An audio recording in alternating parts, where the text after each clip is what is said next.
How to fix YouTube dark theme not working. Hello everyone, I am Bishaka and welcome to our channel. Now let's get right into the tutorial. First things first, go ahead and open the YouTube application on your device and tap on your profile icon on the bottom of your screen. Further, tap on the settings option on the top right of your screen and then tap on the general option you see there.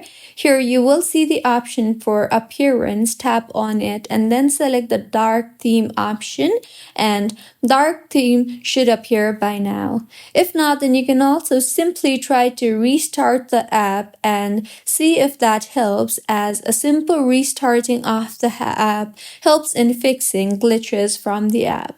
Next, open App Store and tap on the search bar and search for YouTube and make sure the YouTube application is updated to its latest version, and if not, then go ahead and update the YouTube application on your device.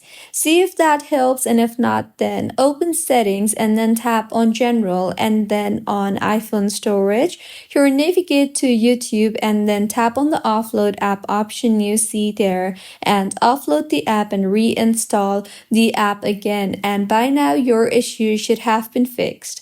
If not, then go back to settings and then tap on the display and brightness option and select the dark mode option you see there, and by now you should be able to view YouTube in dark mode. So this was about how you can fix YouTube dark theme not working. If you find this tutorial helpful, please like the video and do comment if you have any queries.